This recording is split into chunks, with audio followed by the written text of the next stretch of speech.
This is the Roots and All podcast, and I'm your host, Sarah Wilson. Join me as I talk about all aspects of gardening with some of the top horticulturists from around the world.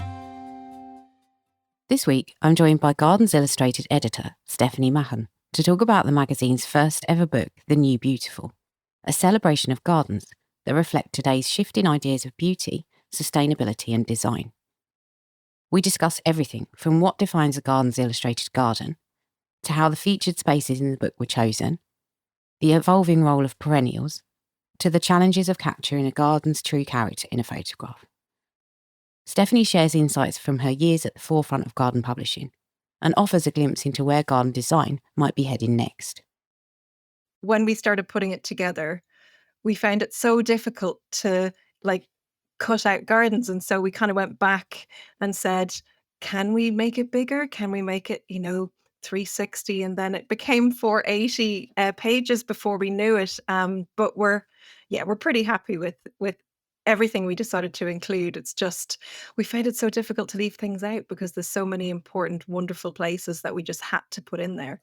Yeah, I can imagine. And naturally, that was the question I had for you, which is how did you whittle it down? But how did you choose the gardens? Were they gardens that a lot of them had already featured in the magazine, or were they completely new ones? Yeah, a lot of them have featured in the magazine. Some of them, we've kind of been working on it for about 2 years. So some of them I kind of planned to shoot while we were producing the book to make sure that we could put them in the book. So it was a mix, but an awful lot of them, yes, had already been published in the magazine. So we sat down, we went through everything, and we started to get this idea of we want to represent something with this book. We don't just want it to be a collection of things that have been in Gardens Illustrated. And so we went through all of the gardens that we could think of and we started trying to whittle it down. But as I said, that was very hard. So we broke it into sort of categories. We thought about, well, let's have a look at all of the amazing heritage gardens. And then let's have a look at the modern country ones that are quite new, but have that old school English feel. And then the small gardens, the urban sanctuaries that we always do a special on every year in the magazine. And people always really love those.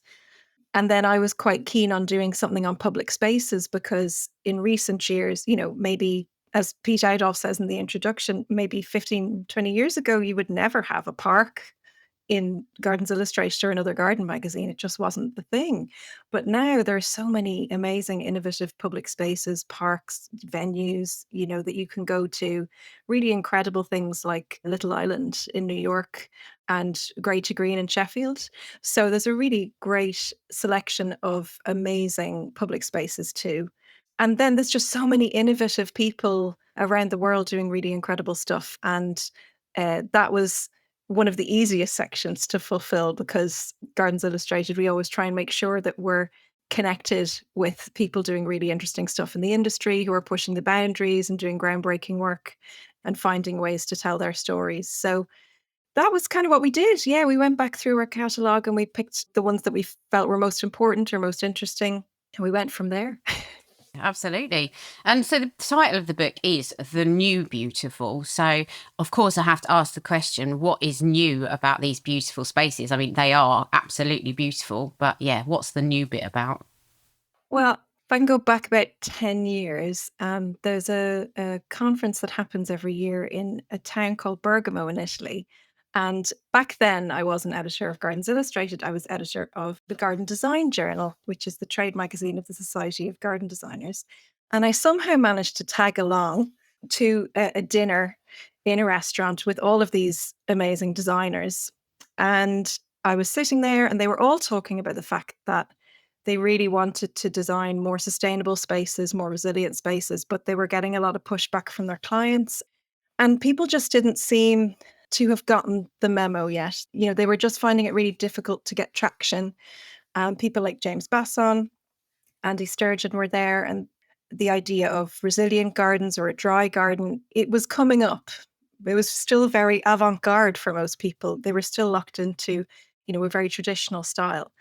And so this conversation was going on around the table. And then somebody turned to me and said, well, what do you think about this? And I said, well, I think you have to just keep making these spaces and people have to see them. And that's my job, is I have to make sure that I'm communicating, I'm showing this. Like if I'm an editor of a garden magazine, we have to get it out there into the world, but you guys have to make these spaces first. So you have to keep on trying, you have to keep pushing clients in the right direction. And then we have to publish them and make sure people can see them. And the more that people see them, the more they'll get used to it and they'll start to understand that this can be beautiful too. This thing that they find challenging. And it could be that it's messy in inverted commas or too wild, or it could be that, it's too bare. A lot of people reacted quite badly to sort of gravel gardens before, and now they're the new thing, that everyone wants. So I think that was the starting point for me of really starting to make it my mission to introduce people to these gardens, which are not just lovely to look at, but also are made with a sense of place. They're really comfortable in their surroundings, that they don't just look good, but they're also built with sustainability in mind. And that might be that the materials are eco-friendly. It could be that there's lower inputs in how they're looked after. You don't have to irrigate them. All of those things that we sort of have internalized and taken for granted now. But back then, it just wasn't as accepted as high horticulture as it is now. And so that's, to me, I guess, what the new beautiful is. It's this idea of combining spaces that are really gorgeous, but might be challenging to some people's eyes. It might take them a while to get used to the idea that this is also beautiful. It's not just that one thing that you thought you wanted before. And by pure exposure over time and education and communication, that we can let people know this is how gardens can look, and this is how we future proof them, and this is the way forward. I always think to myself, because I am a massive cynic, I always have been, and I think, we're portraying these gardens that are really beautiful, and we're saying that they're sustainable and they're for biodiversity, and sometimes I think, is that just a spin that we're putting on it because we want these gardens to tick that box because we all know we need to be doing that? But actually there are some examples in the book to sort of go back on that. I think Gardens Illustrated, I think probably the role of the magazine is to portray the beautiful end of the design and horticultural industry, because that's kind of what you do and what you do very well. But there are some examples in the book. I was thinking of Miria Harris's garden, where she talks about the challenges of kind of reusing the materials. So although the pictures are stunning, actually the text, I think, does address in some of the cases, the challenges with these gardens.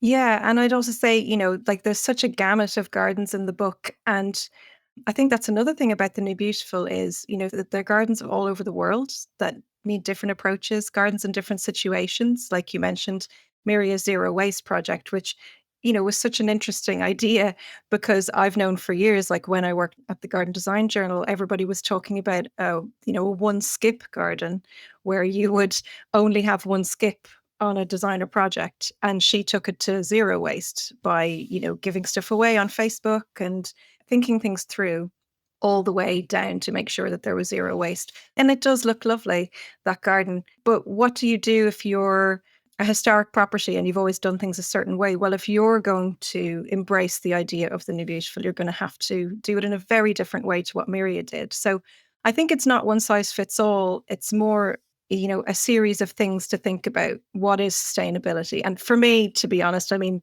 I find so many of these things get wrapped up into one big green package. So biodiversity is not the same as sustainability. Sustainability is not the same as resilience. They all sort of overlap in different ways. But we've gotten into the habit, I find, of throwing everything into the same bag. And that can be quite confusing for people, like our readers sometimes, or a broader audience online. We find that the words that we use all the time, the language that we use within the industry, it doesn't always translate very well to people. And so when you are talking about subtleties and nuances in this area of how one garden might be ecological in one way because it's very different to another garden, I think you start to lose people. So the pictures, the beautiful, beautiful pictures, are like the gateway drug for people, I find. And so if you can capture them with those beautiful photography of really beautiful spaces, they're much more willing to listen to the longer argument and to find out how they can get there, even if they only have a tiny backyard and maybe what's being pictured is a big public park. There's always something that they can take from it, I would hope. And I wish that the one thing that really annoys me more than anything in my job is when people say, "Oh, there's nothing in it for me because it's not exactly like my plot." And I don't know if it's just me personally, but I always feel like you can take inspiration and ideas from anywhere, even if it isn't exactly like your own garden. You might see just a little kernel of an idea or a nice detail that you like, or maybe something that the person being interviewed says sets off a chain reaction in your brain that makes you think of things that you can do or how you could approach something, or even if it's just a plant that you like that they mention or that's photographed. I think those things are quite important. And it's nice to be able to embrace a wider church, maybe, than what might be first apparent. Yeah, no, I couldn't agree more. I think you have to dip into things and take from them what's useful and what you can actually execute in your garden. And like you say, that might just be a plant. And there's so much to see in that book that nobody's going to read it and not learn and not be inspired. I don't believe. I was going to say, talking of beautiful gardens, I mean, you have seen a lot of beautiful gardens. And this is a question that it's probably tricky, but have you seen something that you think is like the secret to a beautiful garden or the key to it? Is there one thing that stands out that you go, yeah, if they nail that, then that's it. That's the garden, looks fab. Oh, yeah, that is a tough one. And I think my answer is going to sound ridiculously cheesy, but I do mean it. It's that the gardens that I love obviously have like amazing attention to detail. And, when we came to do the book, we sat down as a team and we said, well, what makes a Gardens Illustrated garden? And we found it quite difficult to answer that question because we just sort of naturally do it instinctively. Like I could have picked a GI garden before I even started to work on the magazine. But what does that mean? We just have a gut instinct about these things. But one of the main things that I've always found in my career in garden media and visiting all of these gardens, and even ones that I've never written about or never featured in the magazine that I really love, you can tell that they're cared for, whether that is somebody working there who's an amazing steward who's really developing things and you can feel their passion, or whether it's a home gardener who's made somewhere. It could be the most perfectly designed garden on the planet, but you can tell when it's quite sterile because of lack of love. And despite being the editor of Gardens Illustrated and publishing all of these amazing designer gardens, I would take a gorgeous garden that's loved, but maybe is a little bit wild or weedy or has bare patches or the lawn's a mess. I would take sitting with that owner or that gardener and talking for ages about plants and talking about how much they love their space. I would take that over the chicest, most beautifully finished, expensive garden that you couldn't say it's not beautiful, but it's just missing the soul. And like I said, that's super cheesy, but it is totally true. I think you can't fall in love with a space and get what it's about without somebody giving it that care and love and attention and passion that emanates from it. And I think it can captivate you and it can almost make you ignore all those little things, the imperfections, but they might be what actually makes it so wonderful. Yeah, I've always said that I think like the personality of a person or people is what shines through in a garden. And I think as well, the more time, the more personal a garden is, the more you kind of also love it because you feel that person's dedication to it and their personal touch coming through it. And yes, I think that's an excellent answer. One of the things that struck me when I was going through the book is I thought, is the profession overly reliant on perennials? Because a lot of the gardens are quite low level planting. I might be making a massive generalization there, but I did look at it and I thought, oh, there's a lot of feeling of, space and expanse and generosity when it comes to borders and things. Is that a fair thing to say? Yeah, I guess that's another thing about when we're choosing photographs to use for a feature or, from a set of images. We do want to make sure that you can find a way into the garden through the photograph, if that makes sense. Sometimes there's a path through it or you can see the end point. And I guess sometimes if there's a lot of very tall, shrubby or woody planting you can't see in, that might not be the image that we choose. But yeah, I think definitely we're coming, the new perennial movement has been around for quite a long time, shifting ever so slightly now. But yeah, people are kind of afraid of shrubs. I've talked about this before. I definitely think that mixed planting is trying its best to find a way back in. And you definitely see more of it in the more traditional English gardens, I would say. Everyone is kind of obsessed with perennials. I 100% agree with you. I mean, I kind of am as well. But there are obviously designers who love their multi-stem trees and what we call shrubs, trees that look like shrubs or shrubs that look like trees. Those are very big at the moment. And it'd be nice to see more of that, a way to include those woody plants that are so important for biodiversity into, let's say, smaller gardens. It is definitely still a trend, though. Shrubs are not so welcome. And I don't know if it's because people are afraid of pruning them or because they like that wide open feel. I live in Wales and I live on the sort of middle of a very steep north facing valley. And so I'm surrounded by lots of trees, but the center of my garden is definitely all perennials, very tall perennials, but a lot of it's perennials because any bit of shade that's cast completely shades out the entire lower garden. So I've had to learn about having really transparent things. Not everybody's in that situation, but that's why I'm probably more attracted to perennials than anything else. But yeah, I think as well as obviously creating great structure, there's so many wonderful things that you can have with shrubs. Obviously, if they're flowering, if they're scented, if they're winter scented and winter flowering, that's wonderful. We always try and encourage people to plant shrubs if they can. But there's that fear, I think, of too much shade in the wrong place. There's that fear of them getting too big and having to prune them. And how do I prune them? Oh no, I'm going to prune them wrong. And I suppose another thing I'd say is that, yeah, I think people are really afraid of getting things wrong. And they think if they do it at the wrong time, it's going to be the end of the world. And maybe all of those books that tell you when you should do stuff, there's that missing link that people don't realize that it's a suggestion.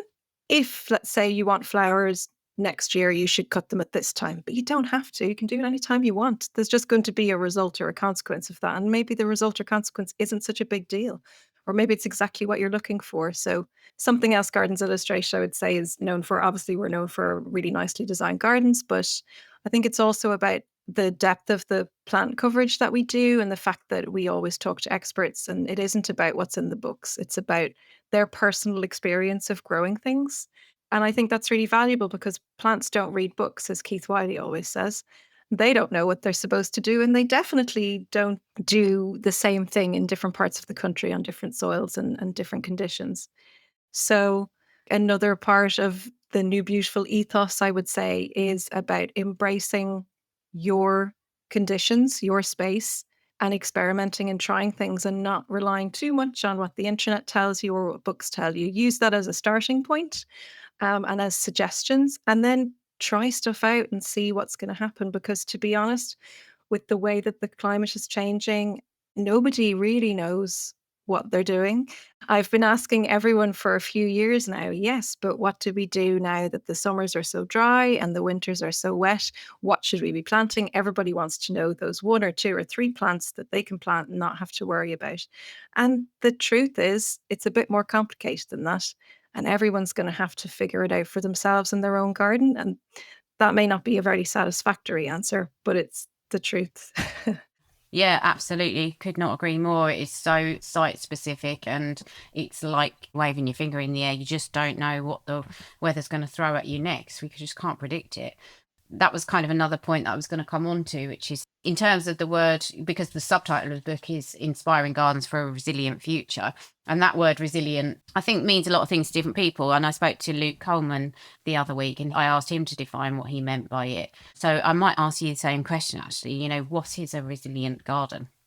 Yeah, I guess a resilient garden is one which has suitable planting for the soil, the conditions, the situation that it's in. And that just means that it's going to be more likely to successfully survive and adapt to all of these uncertainties of the changing climate. Like you might get a flood one year, or you might get no rain, there might be a drought, your soil might crack, all of these things that happen. And what comes with that is it might not always look absolutely tip top. We have to accept that just because something is drought tolerant doesn't mean it's going to look its absolute best in the middle of a drought, but it will survive the drought. So resilient to me Yeah, it is, like we said, site specific. There's suitable planting, suitable materials used, that there's been thought put into not just the planting, but obviously the hard landscaping. Is the water going to be able to drain away? There's so many aspects to it. Maybe you could have a rain garden or a rain planter if you have an awful lot of issues with excess water, flooding at different times of year. It's about thinking through those conditions on your site, the situation, and then working with that to make sure that it can adapt and survive. Yes, excellent. Thank you for that. That's a very good definition, I think. And I said I was going to ask you a very tricky question, and I am going to. Have you got a personal favourite or favourites that are featured in the book? Yeah, that is tough because obviously all of them are my favorites and my babies because I chose them. But I would say last month I spent 2 days down at Birch Farm with Joshua Sparks filming for a course that we're doing with him soon. And I just absolutely loved it.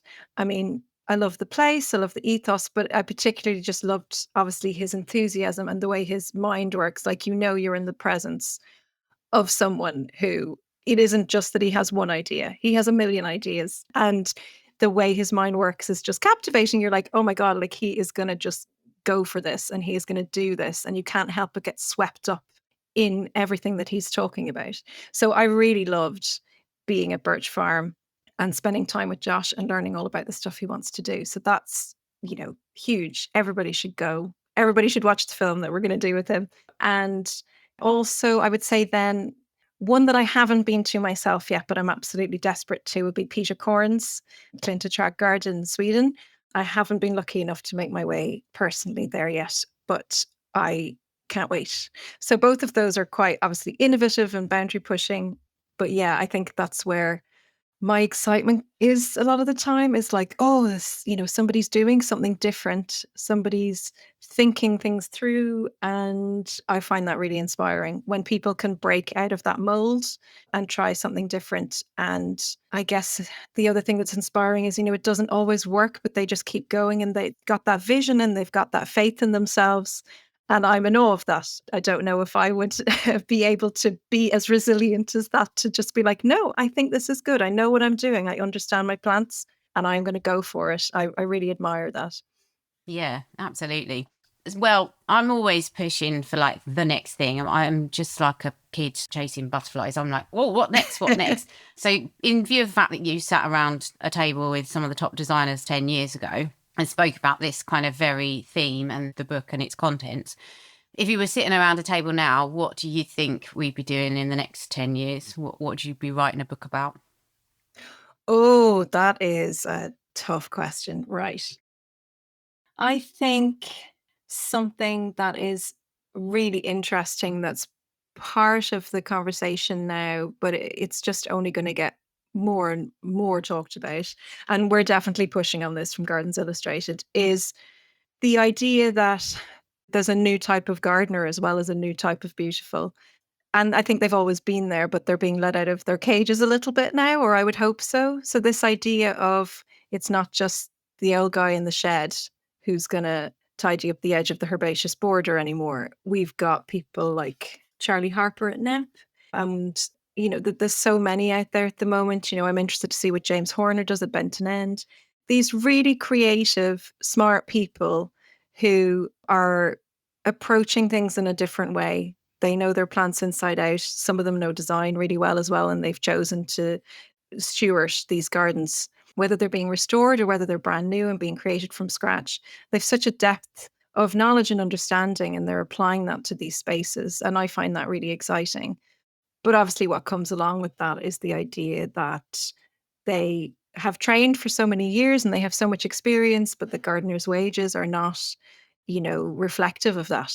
And so I think that is a conversation that is ongoing in parts of the industry and being embraced by some people and maybe not so much by others. And I think that's definitely a really big part of the conversation. So I think any table that I would be sitting around wouldn't just have designers around it, but would definitely now have that new breed of gardeners who are horticulturists and plant experts. They're also designers because they are editing as they go along. They're making decisions. They sometimes working with teams of volunteers or with their own teams. So they have to be really great collaborators and people persons.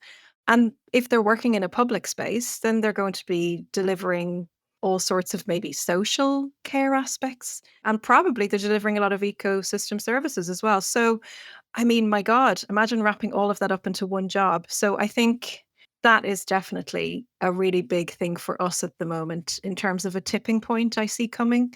I have no idea what will happen with that, but I know that people are demanding change and I can see exactly what they're talking about.